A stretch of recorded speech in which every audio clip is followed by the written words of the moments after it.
Good afternoon students, welcome to my YouTube channel. तो आज हम लोग केमिकल बॉन्डिंग का जो चैप्टर है, तुम लोग का सिलेबस का सेकेंड चैप्टर है केमिस्ट्री का केमिकल बॉन्डिंग चैप्टर, ये आज हम लोग डिस्कस करने वाले हैं। तो इसमें हम लोग कौन सा चीज़ कवर करेंगे। देखो, केमिकल बॉन्डिंग में पहली बात तो केमिकल बॉन्ड क्या है, ठीक है। उसके बाद कैसे केमिकल बॉन्डिंग फॉर्मेशन होता है, क्यों केमिकल बॉन्ड फॉर्मेशन होता है, कौन सा एटम्स केमिकल बॉन्डिंग में पार्टिसिपेट करता है, कौन सा वाला नहीं करता है, एटम का स्टेबिलिटी क्या है, हर एक जो चीज़ है जो भी सिलेबस में है, तो वो सब कवर किया जाएगा आज इसके डिस्कशन में, ठीक है। तो पहली बात तो देखो, तुम लोग का जो बुक में देखना, जो बुक प्रोवाइड किया गया है उसका पेज नंबर 21 में देखना, वहाँ पे दिया हुआ है कि everything in this world want stability. इस दुनिया में जो भी चीज़ है, हर एक चीज़ क्या स्टेबिलिटी गेन करना चाहता है, ठीक है। So in the case of atoms, for atom stability means having the electron arrangement of an inert gas. हर एक चीज़ क्या इस दुनिया में स्टेबिलिटी गेन करना चाहता है, तो एटम भी करना चाहेगा। लेकिन एटम के लिए स्टेबिलिटी गेन करने का मतलब क्या है? एटम के लिए स्टेबिलिटी गेन करने का मतलब है कि उसका नियरेस्ट जो नोबेल गैस है, उसका जो इलेक्ट्रॉनिक कॉन्फ़िगरेशन है, वो उसका इलेक्ट्रॉनिक कॉन्फ़िगरेशन पाना चाहेगा। तो ये चीज़ तो ऑलरेडी क्लास 8 और क्लास 9 में ऑलरेडी कवर हो गया है, थोड़ा बहुत जानकारी है इसमें, ठीक है। ये एटम का जो नियरेस्ट नोबेल गैस है, वो नोबेल गैस वाला कॉन्फ़िगरेशन एटम क्यों लेना चाहता है? क्योंकि वो बहुत ही स्टेबल होता है, ठीक है ना। अब जो नोबेल गैस है, वो नोबेल गैस टोटल कितना है कि हीलियम है, ठीक है, ये हम लोग को सभी को पता है। नियॉन है, आर्गन है, क्रिप्टॉन है, जेनॉन है, रेडॉन है। ये 6 जो हम लोग देख रहे हैं, 1 2 3 4 5 6, ये 6 मेरा नोबेल गैस है, ठीक है। अब हर एक एटम क्या करेगा, या हर एक एलिमेंट क्या करेगा, उसका नियरेस्ट जो होगा, उसका जो इलेक्ट्रॉनिक कॉन्फ़िगरेशन होगा, उसका इलेक्ट्रॉनिक कॉन्फ़िगरेशन को पाने की कोशिश करेगा कि वो बहुत ही स्टेबल है, ठीक है। क्योंकि जो हीलियम का अगर देखेंगे तो इसका एटॉमिक नंबर 2 है, इसका एटॉमिक नंबर 2 है। नियॉन का एटॉमिक नंबर 10 है, आर्गन का 18 है, क्रिप्टॉन का तुम्हारा 36 है, जेनॉन का 54 है, और रेडॉन का तुम्हारा 86 है। ये एटॉमिक नंबर हो गया, ठीक है। अगर इसका इलेक्ट्रॉनिक कॉन्फ़िगरेशन हम करेंगे, मतलब KLM ऐसे का निकालेंगे, तो K में 2 रहेगा। नियॉन में क्या 2 और 8 ऐसे होगा। आर्गन करेंगे तो 2 8 ऐसे होगा, 2 8 और इसका 10 और 8 18 ऐसा होगा। वैसे अगर क्रिप्टन में चले जाएंगे तो इसका क्या होगा, इसका भी कुछ आएगा, ठीक है। वैसे जेनॉन का भी, रेडॉन का भी। तो इस तरीके से इलेक्ट्रॉन को हम लोग अरेंज कर सकते हैं, हम लोग ऑलरेडी किए हुए हैं, ठीक है। लेकिन जितना भी अगर तुम करोगे, तुम देखना जो लास्ट वाला सेल है ना, उसका लास्ट वाला सेल हमेशा इलेक्ट्रॉन से फिल्ड अप है, इलेक्ट्रॉन से भरा हुआ है। जैसे हीलियम के लिए लास्ट सेल K है, 2 इलेक्ट्रॉन है, ऑलरेडी फिल्ड है, क्योंकि K में मैक्सिमम 2 इलेक्ट्रॉन रह सकता है। नियॉन का एटॉमिक नंबर 10 है, उसका भी लास्ट सेल L 8 ऑलरेडी भरा हुआ है, क्योंकि L का मैक्सिमम कैपेसिटी 8 ही है, ठीक है। आर्गन का लास्ट वाला सेल M 8 है, ठीक है। अब M में देखो, तुम्हारा आर्गन में क्या है, क्योंकि आर्गन का इलेक्ट्रॉनिक टोटल एटॉमिक नंबर 18 है, तो इसका लास्ट सेल में क्या होना चाहिए था, M का तो कैपेसिटी 8 से ज़्यादा है।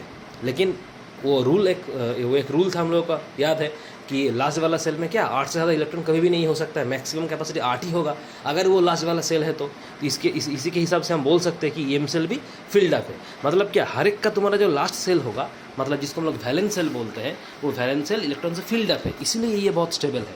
और हर एक एटम या एलिमेंट कोशिश क्या करेगा कि उसका नियरेस्ट जो नोबेल गैस है, उसका इलेक्ट्रॉनिक अरेंजमेंट जो है, इलेक्ट्रॉन डिस्ट्रीब्यूशन जो है, वो पाने की कोशिश करेगा ताकि वो स्टेबल हो जाए, ठीक है।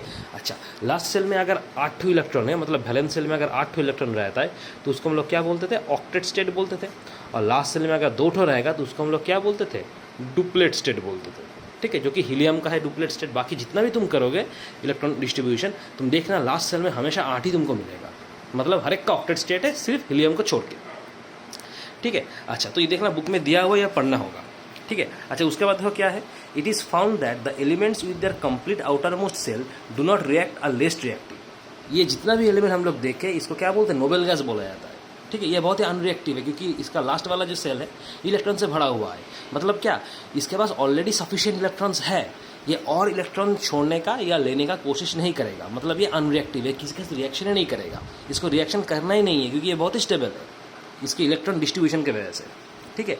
We therefore conclude that the atoms having 8 electrons in case of 2 electrons of helium atoms in the outermost cell are very stable and unreactive। मतलब ये सब एलिमेंट बहुत ही रिएक्टिव है, जिसका लास्ट सेल में या तो 2 इलेक्ट्रॉन है, या तो लास्ट सेल में 8 इलेक्ट्रॉन है। मतलब क्या, इसका बात कर रहा है, ये नोबेल गैसेस का बात कर रहा है, ये बहुत ही स्टेबल है और बहुत ही अनरिएक्टिव है। ठीक है, मतलब क्या हुआ, therefore to attain stability atoms tend to combine chemically by redistribution of electrons in the outermost shell or valence electrons so that each is left with a stable electronic configuration। मतलब क्या, electronic configuration stable पाने के लिए और stability attend करने के लिए हर एक एटम क्या करना चाहता है, कॉम्बाइन होना चाहता है। कौन सा वाला एटम कॉम्बाइन होगा, जो एटम की ऑलरेडी स्टेबल नहीं है, तो स्टेबिलिटी पाने के लिए वो क्या करेगा, दूसरे किसी एटम के साथ कॉम्बाइन होगा। मतलब क्या, इलेक्ट्रॉन का थोड़ा ले दे के, मतलब क्या, या तो गेन करेगा या तो लूज करेगा, करके एडजस्ट करके अपना जो लास्ट वाला सेल है उसमें या तो डुप्लेट या तो ऑक्टेट पाने की कोशिश करेगा, ताकि दोनों एटम ही स्टेबल हो जाए। ठीक है, अच्छा, इसीलिए तुम्हारा क्या केमिकल बॉन्डिंग होता है। तो अगर एक लाइन में पूछा जाए कि केमिकल बॉन्डिंग क्यों होता है, तो एक लाइन में अगर आंसर क्या बोलेंगे कि स्टेबिलिटी गेन करने के लिए। एटम्स, हर एक एटम स्टेबल नहीं होता है, ठीक है, क्योंकि ये जितना एटम्स हम लोग देख रहे हैं ये नोबल गैसेस है, यही स्टेबल है, लेकिन ये छोड़ के बाकी जितना भी एटम्स है हर एक एटम की स्टेबल नहीं है। तो स्टेबल होने के लिए क्या करना पड़ेगा, उसको केमिकल बॉन्डिंग करना पड़ेगा। तो केमिकल बॉन्डिंग का मेन रीज़न क्या है, टू अटेन स्टेबिलिटी और टू गेन स्टेबिलिटी, यही मेन रीज़न है केमिकल बॉन्डिंग का। ठीक है, अच्छा, उसमें देखो चेक बॉक्स करके दिया हुआ है, cause of chemical combination is the tendency of elements to acquire the nearest noble gas configuration in the outer most orbit and become stable. मतलब क्या, ये केमिकल कॉम्बिनेशन का रीज़न है कि केमिकल कॉम्बिनेशन का रीज़न क्या है कि जो एलिमेंट है और जो एटम है वो अपना जो नियरेस्ट एलिमेंट है और नियरेस्ट नोबल गैस है उसका जो कॉन्फ़िगरेशन है आउटर मोस्ट ऑर्बिट का या वैलेंस शेल का, वो पाने की कोशिश करेगा। इसी की वजह से केमिकल कॉम्बिनेशन होता है। ठीक है, during redistribution of electrons a bond of attraction develops between the atoms which binds them together to form molecules. This bond is known as chemical bond. तो केमिकल बॉन्ड क्या है, केमिकल बॉन्ड एक कुछ नहीं है, एक फोर्स ऑफ अट्रैक्शन है, क्योंकि जब इलेक्ट्रॉन रीडिस्ट्रीब्यूशन होता है, मतलब एटम्स जब कॉम्बाइन होता है एक दूसरे के साथ, मतलब क्या, इलेक्ट्रॉन रीडिस्ट्रीब्यूशन होता है। जिस सेल में जितना इलेक्ट्रॉन्स था वो सब रीअरेंज हो जाता है, ताकि लास्ट सेल में क्या, उसका जो नियरेस्ट नोबल गैस है उसका जितना भी इलेक्ट्रॉन्स है वो इलेक्ट्रॉन्स आ जाए, इसीलिए तो कॉम्बाइन होता है ना। तो ये जो रीडिस्ट्रीब्यूशन होता है, इस रीडिस्ट्रीब्यूशन के वक्त क्या होता है, एक फोर्स ऑफ अट्रैक्शन डेवलप करता है दोनों एटम्स के बीच में, ताकि दो एटम एक दूसरे से जुड़ जाए। तो ये जो फोर्स ऑफ अट्रैक्शन डेवलप होता है, जिसकी वजह से दो एटम जुड़ जाता है आपस में, ये फोर्स ऑफ अट्रैक्शन को बोला जाता है केमिकल बॉन्ड। ठीक है, तो डेफिनेशन क्या है इसका कि केमिकल बॉन्ड क्या है, chemical bond may be defined as the force of attraction between any two atoms in a molecule to maintain stability. तो केमिकल बॉन्ड क्या है, केमिकल बॉन्ड, ये केमिकल बॉन्ड क्या हो गया, ये केमिकल बॉन्ड एक फोर्स ऑफ अट्रैक्शन है, force of attraction. Chemical bond एक फोर्स ऑफ अट्रैक्शन है जो दो मॉलिक्यूल को एक दूसरे के, दो एटम को एक दूसरे के साथ बाइंड करके रखेगा, मतलब क्या, जोड़ के रखेगा, ताकि वो जो मॉलिक्यूल, नया मॉलिक्यूल फॉर्मेशन हुआ है वो स्टेबल हो। ठीक है, तो यही मेन रीज़न है केमिकल बॉन्डिंग का, स्टेबिलिटी गेन करना। तो ये फोर्स ऑफ अट्रैक्शन क्या है, वो स्टेबिलिटी प्रोवाइड करवाता है, जिसका हम बोलते हैं क्या, केमिकल बॉन्ड। ठीक है, अच्छा, अब देखो तीनों ऐसा मेथड है जिसमें जो एटम है वो एक दूसरे के साथ कॉम्बाइन होता है। ठीक है, तीन मेथड है जिसके साथ क्या, ये जो केमिकल ये बॉन्ड फॉर्मेशन हो रहा है, मतलब एटम एक दूसरे के साथ जुड़ रहा है, ये जो एटम जुड़ रहा है स्टेबिलिटी गेन करने के लिए या स्टेबल होने के लिए, इसके लिए तीनों मेथड है। देखो लिखा हुआ है, there are 3 methods in which atoms can achieve a stable configuration. Atom को स्टेबल कॉन्फ़िगरेशन पाने का तीनों तरीका है, तीन ठो मेथड है। इसमें से 2 मेथड ऑलरेडी तुम लोग पढ़ चुके हो। ठीक है, 2 बहुत ही कॉमन मेथड है। एक मेथड है sharing of electrons, sharing of electron share करेगा। दूसरा वाला है तुम्हारा ट्रांसफ़र ऑफ इलेक्ट्रॉन्स। ये 2 मेथड ऑलरेडी तुम लोग पढ़ चुके हो कि एक तो मेथड क्या है, इलेक्ट्रॉन शेयर करना, कि एक दूसरे को इलेक्ट्रॉन क्या होगा, शेयर करेगा, क्योंकि 2 एटम रहेगा, 2 एटम क्या होगा, मान लो कि एक एटम ए है, दूसरा वाला एटम बी है, तो ये अपना जितना इलेक्ट्रॉन देगा, मान लो ये 2 इलेक्ट्रॉन दिया है, ठीक है, तो ये बी भी 2 ही इलेक्ट्रॉन ही देगा। मतलब क्या, ये टोटल 4 इलेक्ट्रॉन जो है ये आपस में ए और बी में शेयर हो जाएगा, ए और बी खुद शेयर कर लेगा। ठीक है, मतलब 2 एटम अगर इन्वॉल्व है तो दूसरा ईच एटम क्या करेगा, सेम नंबर ऑफ इलेक्ट्रॉन देगा, same number of electron share करेगा। ऐसा नहीं है कि ए ज़्यादा देगा बी कम देगा, ऐसा नहीं है, ए जितने इलेक्ट्रॉन देगा बी उतना ही इलेक्ट्रॉन देगा, मतलब शेयर करेगा आपस में करके, इलेक्ट्रॉन रीडिस्ट्रीब्यूट हो जाएगा, ए का भी रीडिस्ट्रीब्यूट होगा, बी का भी रीडिस्ट्रीब्यूट होगा, ताकि आउटर मोस्ट सेल में एक स्टेबल इलेक्ट्रॉनिक कॉन्फ़िगरेशन हो। ठीक है, तो इस तरीके से हो सकता है। जिसका इस तरीके से हो सकता है, तो इसको बोला जाता है शेयरिंग ऑफ इलेक्ट्रॉन। और ये जो प्रोसेस है शेयरिंग ऑफ इलेक्ट्रॉन्स, इस प्रोसेस में जो बॉन्ड फॉर्मेशन होता है, इस बॉन्ड का नाम है कोवैलेंट बॉन्ड। कोवैलेंट बॉन्ड मतलब शेयरिंग ऑफ इलेक्ट्रॉन के प्रोसेस में ए और बी के बीच में जो बॉन्ड डेवलप होगा, जो केमिकल बॉन्ड डेवलप होगा, उस केमिकल बॉन्ड का नाम है कोवैलेंट बॉन्ड। और ये बॉन्ड बहुत ही वीक है। इसका नेचर कैसा है कोवैलेंट बॉन्ड का? ये बहुत ही वीक बॉन्ड है, क्योंकि ये शेयरिंग के वजह से पैदा हुआ है, ठीक है, इसलिए ये बॉन्ड बहुत ही वीक है। दूसरा वाला है transfer of electron, electron transfer करना। इलेक्ट्रॉन ट्रांसफ़र करना मतलब क्या? मान लो कि दो एटम है, एक एटम ए है और दूसरा एटम बी है, तो ए एटम के पास ज़्यादा इलेक्ट्रॉन है, ठीक है, तो ये क्या करेगा, अपना जो एक्स्ट्रा इलेक्ट्रॉन है वो टोटल बी को दे देगा, मतलब पूरा बी को दे देगा और लेगा नहीं, टोटली बी को दे देगा। समझ में आ रहा है? तो इसके जो बॉन्ड फॉर्मेशन होगा ए और बी के बीच में, वो हो जाएगा तुम्हारा क्या, ट्रांसफ़र ऑफ इलेक्ट्रॉन के द्वारा। ट्रांसफ़र ऑफ इलेक्ट्रॉन के द्वारा जो बॉन्ड फॉर्मेशन हो जाएगा वही तुम्हारा ए और बी के बीच में रहेगा। मतलब ए के पास अगर कुछ एक्स्ट्रा इलेक्ट्रॉन्स है तो ए क्या करेगा, अपना जो एक्स्ट्रा इलेक्ट्रॉन्स है वो पूरी तरीके से बी को दे देगा, ठीक है, तो इसको बोला जाता है ट्रांसफ़र ऑफ इलेक्ट्रॉन। और इस ट्रांसफ़र ऑफ इलेक्ट्रॉन की वजह से ए और बी के बीच में जो बॉन्ड फॉर्मेशन होगा उसको बोला जाता है आयोनिक बॉन्ड। आयोनिक बॉन्ड, इसका दूसरा नाम भी है, और इलेक्ट्रोवैलेंट बॉन्ड, आयोनिक बॉन्ड और इलेक्ट्रोवैलेंट बॉन्ड, ठीक है। और ये बॉन्ड का नेचर क्या है, ये बॉन्ड बहुत ही स्ट्रॉन्ग है, मतलब जो कोवैलेंट बॉन्ड था वो बहुत ही वीक था, और जो आयनिक बॉन्ड या फिर इलेक्ट्रोवैलेंट बॉन्ड है ये बहुत ही स्ट्रॉन्ग बॉन्ड है, ठीक है, क्योंकि ये शेयरिंग ऑफ इलेक्ट्रॉन की वजह से नहीं हुआ है, ये पूरी तरीके से इलेक्ट्रॉन ट्रांसफ़र किया गया है एक एटम से दूसरे एटम की तरफ, ठीक है। तो ये दो मेथड ऑलरेडी हम लोग को पता है कि एक आता है ट्रांसफ़र ऑफ इलेक्ट्रॉन, ठीक है, जिसको हम लोग बोलते हैं आयनिक बॉन्ड और इलेक्ट्रोवैलेंट बॉन्ड। दूसरा आता है शेयरिंग ऑफ इलेक्ट्रॉन, जिसको बोला जाता है तुम्हारा क्या, कोवैलेंट बॉन्ड, ठीक है। तो ये दो मेथड हो गया जिस तरीके से क्या ट्रांसफ़र हो सकता है, मतलब केमिकल बॉन्ड हो सकता है, केमिकल बॉन्ड प्रोड्यूस हो सकता है, ठीक है। तीसरा जो तरीका है, तीसरा तरीका हम लोग अभी भी नहीं पढ़े, ठीक है, लोअर क्लास में, ये क्लास 10 में है। तीसरा वाला तरीका देखो पीछे दिया हुआ है, when the shared electron pairs are contributed by only one of the combining atoms, the bond formed is known as coordinate bond, और कोऑर्डिनेट बॉन्ड, और इसको डेटिव बॉन्ड भी बोला जाता है। देखो ये बॉन्ड का नाम क्या है, बॉन्ड का नाम है कोऑर्डिनेट बॉन्ड, ये तीसरा वाला मेथड है कोऑर्डिनेट बॉन्ड। इसका दूसरा नाम है डेटिव बॉन्ड, ये नया है, कोऑर्डिनेट बॉन्ड और डेटिव बॉन्ड, ये भी एक बॉन्ड है। ये कब होता है कि जब शेयर्ड इलेक्ट्रॉन पेयर किसी दूसरे कॉम्बाइनिंग एटम को तुम लोग, किसी शेयर्ड इलेक्ट्रॉन पेयर दूसरे कॉम्बाइनिंग एटम में चला जाएगा। देखो लिखा हुआ है, when the shared electron pairs are contributed by only one of the combining atoms, when the shared electron pairs are contributed by only one of the combining atoms, the bond formed is known as dative bond। मतलब क्या, ये covalent bond की तरह नहीं होगा। मतलब covalent bond में क्या हो रहा था, ए और बी दो एटम था, ए जितना इलेक्ट्रॉन दे रहा था बी उतना ही इलेक्ट्रॉन देगा, मतलब दोनों एटम ही इलेक्ट्रॉन देगा, सेम नंबर ऑफ इलेक्ट्रॉन देगा, तो शेयर हो जाएगा। इसमें क्या है, कोऑर्डिनेट बॉन्ड में क्या होगा, दोनों में से कोई एक एटम ही इलेक्ट्रॉन देगा शेयर करने के लिए, ठीक है, दो एटम नहीं देगा। मान लो कि ए एटम के पास इलेक्ट्रॉन ज़्यादा है, तो ए एटम क्या करेगा, अपना दो इलेक्ट्रॉन जो है, ए एटम क्या करेगा, अपना जो दो इलेक्ट्रॉन शेयर करेगा, किसके साथ शेयर करेगा, बी के साथ शेयर करेगा, लेकिन बी कोई इलेक्ट्रॉन शेयर नहीं करेगा ए के साथ, सिर्फ ए ही करेगा। मतलब क्या, दो एटम में से कोई भी एक एटम सिर्फ शेयर करेगा, दूसरा वाला एटम नहीं देगा। समझ में आ रहा है? तब जो बॉन्ड फॉर्मेशन होगा उसको बोला जाता है कोऑर्डिनेट बॉन्ड। मतलब क्या, यहाँ पे कोवैलेंट बॉन्ड की तरह ये नहीं है कि दो एटम को ही शेयर करना पड़ेगा, दो एटम को ही सेम इलेक्ट्रॉन शेयर करना पड़ेगा, ऐसा नहीं है, कोई भी एक एटम शेयर करेगा, ठीक है, और जो इलेक्ट्रॉन शेयर करेगा वो दोनों एटम ही यूज़ करेगा, दोनों एटम को उसी को यूटिलाइज करेगा, कोई भी एक एटम शेयर करेगा उसको, इलेक्ट्रॉन्स को, ठीक है, तब उसको हम लोग बोलेंगे क्या, कोऑर्डिनेट बॉन्ड और डेटिव बॉन्ड। तो ये तीनों तरीका है जिसमें केमिकल बॉन्ड फॉर्मेशन होता है, ठीक है, मतलब एटम या फिर एलिमेंट स्टेबिलिटी गेन करता है, ठीक है। अच्छा, तो एक एक करके अभी देखो दिया हुआ है, थोड़ा और डिस्कशन आगे जाएगा कि इलेक्ट्रोवैलेंट बॉन्ड वाला और आयनिक बॉन्ड वाला, कोऑर्डिनेट बॉन्ड तो नया है, ठीक है। अच्छा, तो पहला जो है वो है तुम्हारा इलेक्ट्रोवैलेंट और आयनिक बॉन्ड, ठीक है।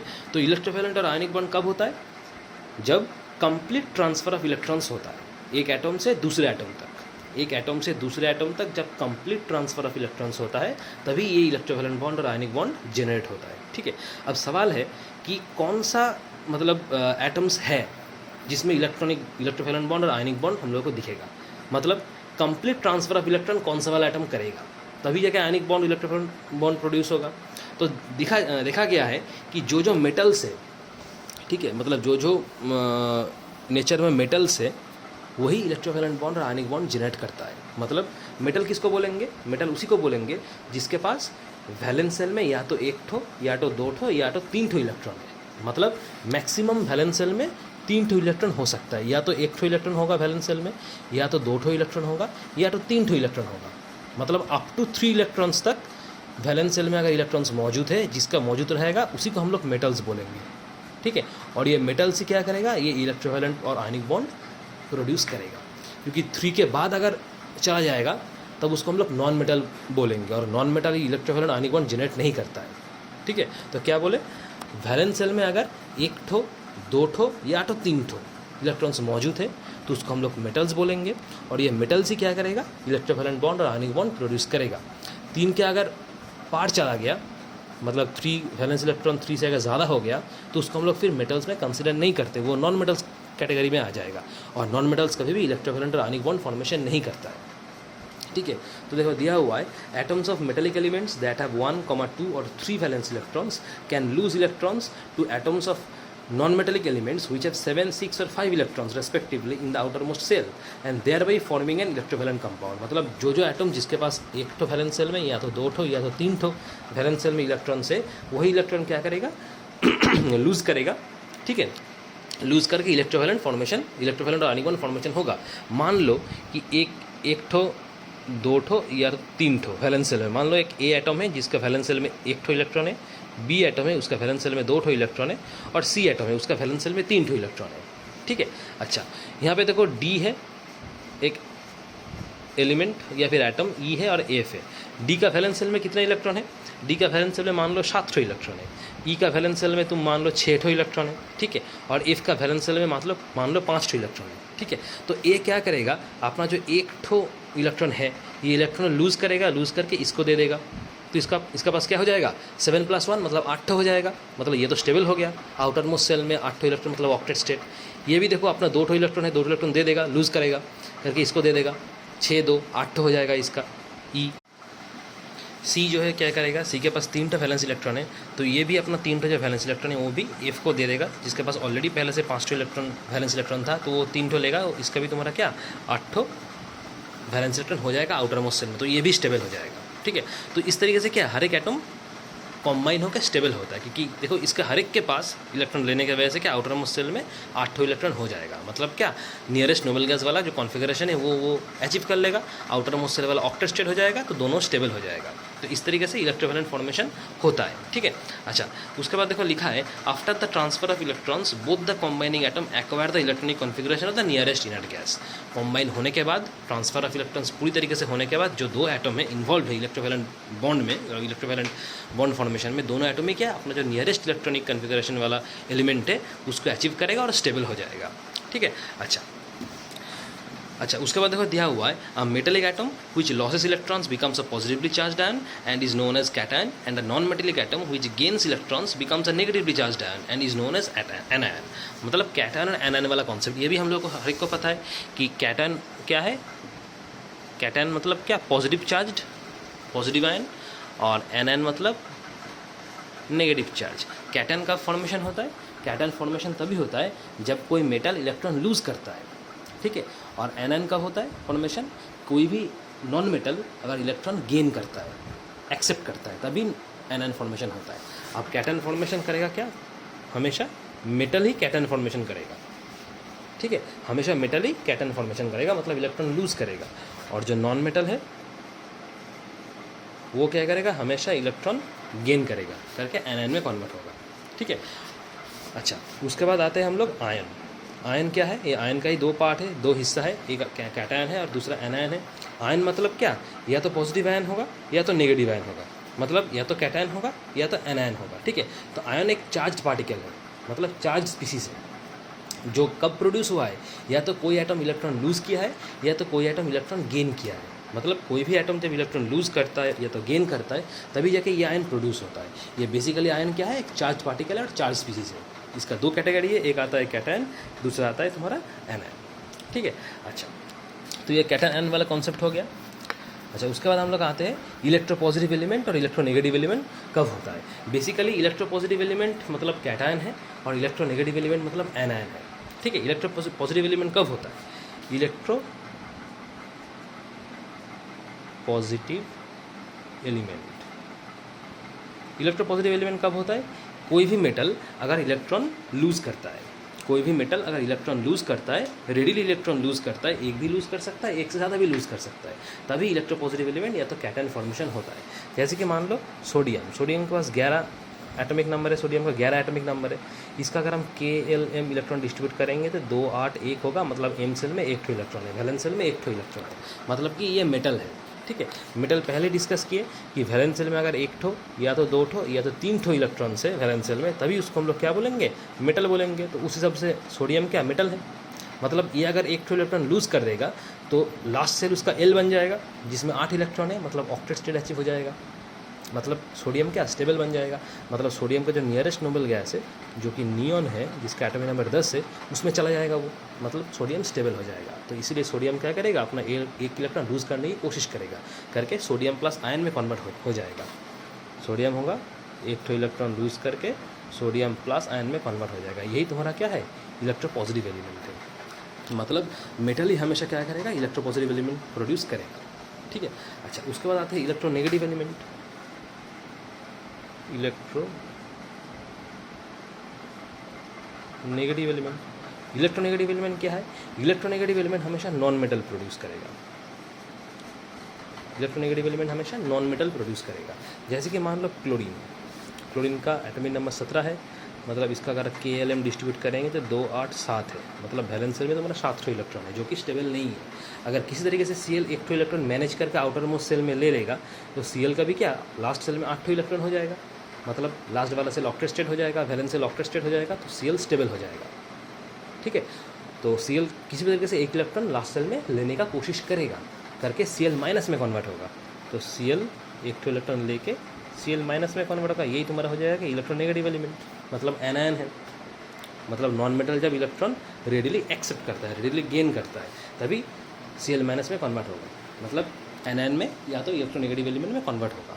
ठीक है, अच्छा, तो ये हो गया इलेक्ट्रोपॉजिटिव एलिमेंट और इलेक्ट्रोनेगेटिव एलिमेंट, मतलब कैटायन और एनायन। ठीक है, अच्छा, ये कैटायन और एनायन दोनों आपस में क्या होगा? जुड़ जाएगा, क्योंकि कैटायन क्या है? पॉजिटिव आयन है, और एनायन तुम्हारा नेगेटिव आयन है, मतलब दोनों क्या एक दूसरे का ऑपोजिट है, और ऑपोजिट चार्ज क्या होगा? हमेशा अट्रैक्ट करता है एक दूसरे को। ठीक है, तो क्योंकि कैटायन और एनायन दोनों ऑपोजिट चार्ज पार्टिकल है, तो अपने एक दूसरे को अट्रैक्ट करेगा और एक केमिकल बॉन्ड फॉर्मेशन करेगा, जिस केमिकल बॉन्ड का नाम क्या है? इलेक्ट्रोवैलेंट बॉन्ड और आयनिक बॉन्ड, जो हम लोग पढ़ रहे हैं। ठीक है, और ये केमिकल बॉन्ड फॉर्मेशन क्यों होता है? Due to the electrostatic force of attraction between positive ion and negative ion. ये पॉजिटिव आयन और नेगेटिव आयन के बीच में एक फोर्स ऑफ अट्रैक्शन काम करता है, जिसका नाम है इलेक्ट्रोस्टैटिक फोर्स ऑफ अट्रैक्शन। इस इलेक्ट्रोस्टैटिक फोर्स ऑफ अट्रैक्शन की वजह से क्या होगा? ये ऑपोजिट चार्ज पार्टिकल आपस में कॉम्बाइन हो जाएगा, जुड़ जाएगा और एक बॉन्ड फॉर्मेशन करेगा, जिसका नाम होगा केमिकल बॉन्ड और आयनिक बॉन्ड। ठीक है, तो अगर केमिकल बॉन्ड का टाइप, अगर हम इलेक्ट्रोवैलेंट और आयनिक बॉन्ड का डेफिनेशन बोलेंगे कि इलेक्ट्रोवैलेंट और आयनिक बॉन्ड का डेफिनेशन क्या है, तो इसका डेफिनेशन होगा कि जब एक एलिमेंट का एक एटम, जब कोई भी एलिमेंट का एक एटम इलेक्ट्रॉन्स कंप्लीटली ट्रांसफ़र कर देता है दूसरे एलिमेंट का दूसरे एटम तक, तब जब बॉन्ड फॉर्मेशन होगा या बॉन्ड जनरेट करेगा, उसी को हम लोग क्या बोलेंगे? इलेक्ट्रोवैलेंट बॉन्ड और आयनिक बॉन्ड। इलेक्ट्रोवैलेंट बॉन्ड नाम क्यों है? क्योंकि due to the electrostatic force of attraction, इसके वजह से 2 एटम जुड़ रहा है, इसीलिए इलेक्ट्रोवैलेंट बॉन्ड। और आयनिक बॉन्ड क्यों है? क्योंकि 2 आयन में ये हो रहा है, एक पॉजिटिव आयन कैटायन और एक नेगेटिव आयन एनायन, इसलिए इसका नाम इलेक्ट्रोवैलेंट बॉन्ड या तो आयनिक बॉन्ड है, दोनों सेम है। ठीक है, अच्छा, उसके बाद आते हैं हम लोग इलेक्ट्रोवैलेंसी। इलेक्ट्रोवैलेंसी ये क्या है? इलेक्ट्रोवैलेंसी देखो क्या है? इलेक्ट्रोवैलेंसी मतलब नंबर ऑफ इलेक्ट्रॉन। देखो, इलेक्ट्रोवैलेंट और आयनिक बॉन्ड फॉर्मेशन कब होता है? जब इलेक्ट्रॉन ट्रांसफ़र होता है, कंप्लीटली ट्रांसफ़र होता है, एक एटम से दूसरे एटम तक जब कंप्लीटली इलेक्ट्रॉन ट्रांसफ़र हो जाता है, तब जो केमिकल बॉन्ड प्रोड्यूस होता है, केमिकल बॉन्ड फॉर्मेशन होता है, उसी को हम लोग बोलते थे इलेक्ट्रोवैलेंट बॉन्ड। अब जितना नंबर ऑफ इलेक्ट्रॉन ट्रांसफ़र हो रहा है, मतलब कितना नंबर ऑफ इलेक्ट्रॉन्स इन्वॉल्व है, कितना नंबर ऑफ इलेक्ट्रॉन ट्रांसफ़र हो रहा है, उस नंबर ऑफ इलेक्ट्रॉन्स को हम लोग को काउंट करना होगा, और वही हो जाएगा तुम्हारा इलेक्ट्रोवैलेंसी। मतलब इलेक्ट्रोवैलेंसी क्या है? इलेक्ट्रोवैलेंसी एक नंबर ऑफ इलेक्ट्रॉन्स है। कोई भी एटम जितना नंबर ऑफ इलेक्ट्रॉन लूज़ करेगा या तो जितना नंबर ऑफ इलेक्ट्रॉन गेन करेगा, ट्रांसफ़र होना मतलब क्या, या तो इलेक्ट्रॉन लूज़ करेगा या तो इलेक्ट्रॉन गेन करेगा। तो जितने इलेक्ट्रॉन्स गेन करेगा या तो जितने इलेक्ट्रॉन लॉस करेगा उस नंबर ऑफ इलेक्ट्रॉन्स को काउंट करो, तो वही नंबर ऑफ इलेक्ट्रॉन्स तुम्हारा हो जाएगा क्या, इलेक्ट्रोवैलेंसी। तो basically it is the number of electrons that are transferred from one atom to another atom, that is your electrovalency, right. अच्छा, उसके बाद आते हैं कंडीशंस।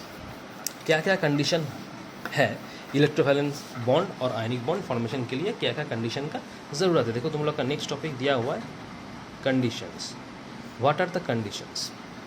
देखो कंडीशन क्या है, when an ionic compound is formed the neutral atom is changed to a cation और an anion. ठीक है, मान लो कि एक न्यूट्रल एटम है, क्योंकि पहले से एटम न्यूट्रल ही होता है, हम लोग को सभी को पता है। एटम स्ट्रक्चर जब पढ़े थे कि एटम हमेशा न्यूट्रल होता है, एटम कोई चार्ज पार्टिकल नहीं है। एटम चार्ज कब प्रोड्यूस करता है, जब एटम इलेक्ट्रॉन लॉस करता है या तो गेन करता है, तभी जाके कैटायन अनायन वगैरह वगैरह प्रोड्यूस होगा। ठीक है, लेकिन बेसिकली एटम एक न्यूट्रल पार्टिकल है। ठीक है, तो आयनिक कंपाउंड कब होगा, जब कोई भी न्यूट्रल एटम कैटायन में या तो एनायन में कन्वर्ट हो जाएगा। ठीक है, तो ये जो कैटायन और एनायन वाला फॉर्मेशन है ये डिपेंड करता है कुछ फैक्टर के ऊपर, मतलब इलेक्ट्रोवैलेंट बॉन्ड और आयनिक बॉन्ड जो प्रोड्यूस होगा इस कुछ फैक्टर के ऊपर, कंडीशन के ऊपर डिपेंड करता है। पहला वाला जो कंडीशन है, पहला वाला कंडीशन होगा लो ऑक्सीडेशन स्टेट्स। अच्छा, लो नहीं, वो दूसरे वाले कंडीशन में पढ़ेंगे। पहले पढ़ो तुम लो आयनाइजेशन पोटेंशियल। लो ये पहले पढ़ाते, लो आयनाइजेशन पोटेंशियल। जो आयनाइजेशन पोटेंशियल होगा उसको कम होना होगा। ठीक है, दूसरा वाला कंडीशन है higher electron affinity. Higher electron affinity, electron affinity मतलब इलेक्ट्रॉन लेने का टेंडेंसी, मतलब इलेक्ट्रॉन के तरफ टेंडेंसी बहुत ज़्यादा है, इलेक्ट्रॉन का टेंडेंसी बहुत ज़्यादा है, वही इलेक्ट्रॉन एफिनिटी। क्योंकि ये जो इलेक्ट्रॉन एफिनिटी आयनाइजेशन पोटेंशियल जो टर्म है ये ऑलरेडी पहले वाले चैप्टर में हम लोग डिस्कस किए हैं।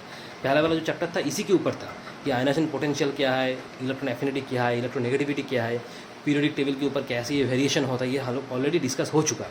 ठीक है, इसलिए हम लोग थोड़ा इलेबोरेटली नहीं समझाएंगे, जस्ट समझा देंगे कि किस तरीके से ये कंडीशन काम करता है।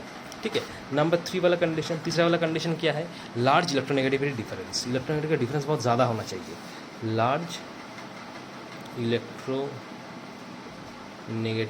डिफरेंस, ये तीनों कंडीशन है कोई भी इलेक्ट्रोवैलेंट बॉन्ड और आयनिक बॉन्ड फॉर्मेशन होने के लिए, ये तीनों कंडीशन का ज़रूरत है। देखो लो आयनाइजेशन पोटेंशियल क्या है, if the ionisation potential of a particular atom is low it will lose electrons easily, that is a cation is formed easily. Low ionization potential मतलब क्या, लो आयनाइजेशन पोटेंशियल मतलब क्या, कोई भी एटम का अगर आयनाइजेशन पोटेंशियल लो है मतलब क्या, वो इलेक्ट्रॉन को खुद मतलब इलेक्ट्रॉन को अपने तरफ नहीं रख पाएगा। लो आयनाइजेशन पोटेंशियल मतलब क्या, दोनों के बीच में एनर्जी बहुत कम है, मतलब एक एटम का अगर लो आयनाइजेशन पोटेंशियल है तो वो एटम अपना इलेक्ट्रॉन्स क्या पकड़ के नहीं रख पाएगा, खुद की तरफ पकड़ के नहीं रख पाएगा, तो इजीली इलेक्ट्रॉन लूज हो जाएगा। मतलब क्या, कैटायन बहुत रेडिली फॉर्मेशन होगा। और इलेक्ट्रोवैलेंट बॉन्ड फॉर्मेशन के लिए मुझे दो चीज़ चाहिए, एक कैटायन चाहिए और एक एनायन चाहिए, ये दो ही चीज़ चाहिए। तो कैटायन और एनायन अगर बहुत इजीली मुझे मिल जाएगा तो दोनों में इलेक्ट्रोवैलेंट बॉन्ड फॉर्मेशन होने का संभावना बहुत ज़्यादा हो जाएगा। मतलब मुझे किसी भी तरीके से ये कैटायन और एनायन चाहिए, तो जितना इजीली कैटायन फॉर्मेशन हो सकता है, जितना इजीली एनायन फॉर्मेशन हो सकता है, वो सारा कंडीशन इसमें आ जाएगा। समझ में आ रहा है। तो कैटायन फॉर्मेशन इजीली होगा अगर एटम का आयनाइजेशन पोटेंशियल लो है, क्योंकि एटम का अगर आयनाइजेशन पोटेंशियल लो होगा इसका मतलब एटम अपने साथ इलेक्ट्रॉन को पकड़ के नहीं रख पाएगा, वो इजीली लूज़ करेगा, क्योंकि एनर्जी कम है। तो एनर्जी अगर कम होगा तो इलेक्ट्रॉन को पकड़ के नहीं रख पाएगा अपने तरफ, तो इलेक्ट्रॉन को इजीली लूज़ कर देगा, मतलब इलेक्ट्रॉन निकल जाएगा और कैटायन फॉर्मेशन ईजी होगा। ठीक है, अच्छा दूसरा वाला जो कंडीशन है हायर इलेक्ट्रॉन एफिनिटी, मतलब इलेक्ट्रॉन की तरफ बहुत टेंडेंसी बहुत ज़्यादा है लेने का, जो कि नेगेटिव आयन फॉर्मेशन का बहुत ईजिली कंडीशंस है। देखो हायर इलेक्ट्रॉन एफिनिटी मतलब क्या, इलेक्ट्रॉन एफिनिटी वैल्यू अगर हाई होगा तो एनायन बहुत जल्दी फॉर्म होगा, क्योंकि इलेक्ट्रॉन एफिनिटी मतलब क्या, इलेक्ट्रॉन की तरफ उसका टेंडेंसी ज़्यादा है, इलेक्ट्रॉन लेने का टेंडेंसी बहुत ज़्यादा है। तो कोई भी एटम का अगर इलेक्ट्रॉन एफिनिटी हाई होगा मतलब क्या, वो रेडिली एनायन में कन्वर्ट होना चाहेगा। जैसे कि क्लोरीन का, जैसे कि हम लोग क्लोरीन का बात किए, क्लोरीन में क्या होता है, क्लोरीन का तो एटॉमिक नंबर 17 होता है ना, तो इसका KLM करेंगे तो 2 8 7 होगा, M में 7 होगा, तो इसका एक ठो इलेक्ट्रॉन लेने का टेंडेंसी ज़्यादा होगा, क्योंकि अगर एक ठो इलेक्ट्रॉन ले लेगा तो लास्ट सेल में 8 ठो इलेक्ट्रॉन हो जाएगा, तो Cl तो स्टेबल हो जाएगा, मतलब Cl का एक ठो इलेक्ट्रॉन लेकर टेंडेंसी ज़्यादा है, तो Cl हमेशा क्या करेगा, Cl माइनस में कन्वर्ट होना चाहेगा। मतलब क्या बोल सकते हैं कि Cl का इलेक्ट्रॉन एफिनिटी बहुत हाई है। समझ में आ रहा है। तो हाई इलेक्ट्रॉन एफिनिटी मतलब क्या, किसी भी एटम का अगर इलेक्ट्रॉन एफिनिटी बहुत हाई है मतलब वो इजीली इलेक्ट्रॉन लूज़ करने का कोशिश, इलेक्ट्रॉन लेने का कोशिश ज़्यादा करेगा, इलेक्ट्रॉन किसी से ले लेगा बहुत जल्दी, तो ताकि वो एनायन में कन्वर्ट हो जाएगा। ठीक है, तो पहला वाला कंडीशन हो गया low ionization potential, high electron affinity. तीसरा वाला जो कंडीशन है लार्ज इलेक्ट्रोनेगेटिविटी डिफरेंस, दो एटम में इलेक्ट्रोनेगेटिविटी डिफरेंस बहुत ज़्यादा होगा। ठीक है, अच्छा देखो लिखा हुआ है लार्ज इलेक्ट्रोनेगेटिविटी डिफरेंस में, if the difference in the electronegativities of the two element is higher then the transfer of electron will be easier. अगर दो एटम में इलेक्ट्रोनेगेटिविटी डिफरेंस बहुत ज़्यादा होगा तो ट्रांसफर ऑफ इलेक्ट्रॉन बहुत ईजी होगा। ठीक है, देखो कंडीशन क्या है इलेक्ट्रोवैलेंट बॉन्ड फॉर्मेशन में, पहली बात तो पॉजिटिव आयन होना चाहिए, दूसरा वाला नेगेटिव आयन होना चाहिए, तीसरा वाला transfer complete transfer of electron होना चाहिए। तो पहला वाला तो कंडीशन तो हम लोग पढ़ लिए जो कि पॉजिटिव आयन फॉर्मेशन या कैटायन और नेगेटिव आयन फॉर्मेशन या एनायन का था। तीसरा वाला कंडीशन है इलेक्ट्रॉन ट्रांसफर जो होगा अब वो बहुत अच्छी तरीके से हो पाए, बहुत जल्दी हो पाएगा। तो ये कब होगा, अगर दो एटम में इलेक्ट्रोनेगेटिव डिफरेंस बहुत ज़्यादा होगा। तो मान लो कि दो एटम है, ए एटम है और बी एटम है, इसके दोनों एटम का इलेक्ट्रोनेगेटिव डिफरेंस बहुत ज़्यादा हो, मतलब क्या है इसके पास इलेक्ट्रोनेगेटिव बहुत हाई है और इसके पास इलेक्ट्रोनेगेटिव बहुत कम है। मतलब क्या, हाई इलेक्ट्रोनेगेटिविटी एटम से लो इलेक्ट्रोनेगेटिविटी एटम की तरफ इलेक्ट्रॉन ट्रांसफ़र हो जाएगा। अगर इलेक्ट्रोनेगेटिव डिफरेंस बहुत नज़दीक है तो ये ट्रांसफ़र उतना इजीली नहीं होगा, क्योंकि इलेक्ट्रोनेगेटिविटी डिफरेंस बहुत कम है। तो ट्रांसफ़र इलेक्ट्रॉन कैसे होगा, तो इलेक्ट्रॉन ट्रांसफ़र होने के लिए इलेक्ट्रोनेगेटिविटी डिफरेंस बहुत ज़्यादा होना होगा दो एटम के बीच में, ताकि हायर इलेक्ट्रोनेगेटिविटी डिफरेंस से लोअर इलेक्ट्रोनेगेटिविटी डिफरेंस जो एटम है उसके तरफ इलेक्ट्रॉन ईजिली ट्रांसफ़र हो सके, मतलब कंप्लीट ट्रांसफ़र ईजिली हो सके। इसके लिए इलेक्ट्रोनेगेटिव डिफरेंस बहुत ज़्यादा होना होगा। देखो लिखा हुआ है more the difference of electronegativity more will be the ionic nature of the resulting compound. जितना इलेक्ट्रोनेगेटिव डिफरेंस ज़्यादा होगा उतना कंप्लीट ट्रांसफर ऑफ इलेक्ट्रॉन ज़्यादा होगा, उतना आयनिक नेचर एलिमेंट का बढ़ेगा। ठीक है, तो ये हो गया तुम्हारा condition for the formation of ionic bond. Low ionization potential जो कि पॉजिटिव आयन का था, हाई इलेक्ट्रॉन एफिनिटी जो कि नेगेटिव आयन का था, और लार्ज इलेक्ट्रोनेगेटिविटी डिफरेंस जो कि इलेक्ट्रॉन कंप्लीटली ट्रांसफर होने का था। ठीक है, ये तीन कंडीशन अगर ठीक ठाक मैच हो गया तो वो एलिमेंट हमेशा क्या होगा, इलेक्ट्रोवैलेंट बॉन्ड फॉर्मेशन करेगा। ठीक है, उसके बाद देखो दिया हुआ है the metals of group 1, 2 and 13 have a tendency to lose their valence electrons, so they combine with the non metals of group 15, 16 and 17 which have a tendency to gain electrons and form ionic bond. मतलब जो element group 1, group 2 और group 13 में है वो metals है, वो हमेशा कोशिश करेगा क्या, इलेक्ट्रॉन लॉस करने का। कौन सा इलेक्ट्रॉन लॉस करेगा, वैलेंस इलेक्ट्रॉन लॉस करेगा। मतलब ग्रुप 1, ग्रुप 2 और ग्रुप 13 इस ग्रुप में जो मेटल्स वाला ग्रुप है ये इलेक्ट्रॉन हमेशा क्या करेगा, लॉस करेगा। और ग्रुप 15, ग्रुप 16 और ग्रुप 17 में जो नॉन मेटल्स है वो क्या होगा, इलेक्ट्रॉन एक्सेप्ट करेगा। ठीक है, मतलब क्या, ये पॉजिटिव आयन पैटर्न जनरेट करेगा या नेगेटिव आयन एनायन जनरेट करेगा, ताकि इजीली ये इलेक्ट्रोवैलेंट बॉन्ड फॉर्मेशन हो सके। मतलब हम लोग क्या सीखे कि ये जो ग्रुप 1, ग्रुप 2, ग्रुप 13 में और ग्रुप 15, ग्रुप 16, ग्रुप 17 में जो मेटल नॉन मेटल मिलेगा वो बहुत अच्छी तरीके से इलेक्ट्रोवैलेंट बॉन्ड फॉर्मेशन कर सकेगा, क्योंकि कंडीशन बहुत अच्छी तरीके से मैच हो जाएगा। ठीक है, अच्छा उसके बाद देखो दिया हुआ है bonds formed between the metals and non metals are ionic bonds और इलेक्ट्रोवैलेंट बॉन्ड। जो बॉन्ड मेटल और नॉन मेटल के बीच में फॉर्मेशन होता है वही बॉन्ड आयनिक बॉन्ड और इलेक्ट्रोवैलेंट बॉन्ड है। क्योंकि हमेशा याद रखना कि इलेक्ट्रोवैलेंट बॉन्ड और आयनिक बॉन्ड हमेशा एक मेटल और नॉन मेटल के बीच में ही होता है, क्योंकि इलेक्ट्रोवैलेंट बॉन्ड और आयनिक बॉन्ड को होने के लिए एक तो को पॉजिटिव होना पड़ेगा और एक तो को नेगेटिव होना पड़ेगा। मतलब क्या, एक को मेटल बनना पड़ेगा, दूसरे को नॉन मेटल बनना पड़ेगा, तभी जाके इलेक्ट्रोवैलेंट बॉन्ड और आयनिक बॉन्ड फॉर्मेशन होगा। दो मेटल हो जाएगा या तो दो नॉन मेटल हो जाएगा तब इलेक्ट्रोवैलेंट बॉन्ड फॉर्मेशन नहीं होगा, क्योंकि कैटायन और एनायन ही रहेगा नहीं तो कैसे होगा। कैटायन और एनायन होने के लिए मेटल नॉन मेटल होने का ज़रूरी है। ठीक है, तो ये हो गया तुम्हारा इलेक्ट्रोवैलेंट बॉन्ड और आयनिक बॉन्ड का थोड़ा एक पार्ट हम पढ़ा दिए। ठीक है, कि कंडीशन क्या क्या है और किस तरीके से ये होता है, क्या क्या कंडीशन है और कौन सा वाला मेटल कौन सा वाला non metal electrovalent bond formation करेगा। जैसे कि मान लो एक एग्जांपल, बहुत अच्छा एग्जांपल है, बहुत कॉमन एग्जांपल है, जैसे NaCl वाला एग्जांपल, सोडियम क्लोराइड, KCl वाला एग्जांपल, पोटेशियम क्लोराइड, ये सारा तुम्हारा क्या आयनिक बॉन्ड फॉर्मेशन होगा, क्योंकि एक पॉजिटिव आयन होगा एक नेगेटिव आयन होगा। सोडियम NaCl में तो सोडियम तो पॉजिटिव होता है, Cl नेगेटिव होता है, पोटेशियम क्लोराइड में पोटेशियम पॉजिटिव होता है, क्लोरीन नेगेटिव होता है, ये सब आयनिक बॉन्ड फॉर्मेशन होगा। ठीक है, तो ऐसा बहुत सारा एग्जांपल है। ठीक है, जिसमें अगर तुम इस कंडीशन मैच करवाओगे तो ये कंडीशन इजीली मैच हो जाएगा, क्योंकि इसमें देखो सोडियम में देखो पॉजिटिव है, मतलब ये आयनाइजेशन पोटेंशियल लो है। ठीक है, Cl माइनस नेगेटिव है, मतलब एनायन है, इसके इलेक्ट्रॉन एफिनिटी हाई है। ठीक है, और दोनों में क्या इलेक्ट्रॉनिक डिफरेंस भी बहुत ही ज़्यादा होगा। सोडियम का बहुत ज़्यादा है, क्लोरीन का बहुत ही कम है, तो इलेक्ट्रोनेगेटिव डिफरेंस बहुत ज़्यादा है, मतलब क्या कंप्लीट ट्रांसफ़र हो जाएगा सोडियम से क्लोरीन तक, तो तीनों कंडीशन इजीली मैच हो जाएगा। मतलब क्या, ये सोडियम क्लोराइड पोटेशियम क्लोराइड क्या होगा, इलेक्ट्रोवैलेंट बॉन्ड फॉर्मेशन करेगा। ठीक है, तो आज के लिए इतना तक हम पढ़ा दिए। नेक्स्ट दिन से ये और थोड़ा बाकी है इलेक्ट्रोवैलेंट बॉन्ड, वो पढ़ा के उसके बाद कोवैलेंट बॉन्ड में हम लोग चले जाएंगे। ठीक है, थैंक यू।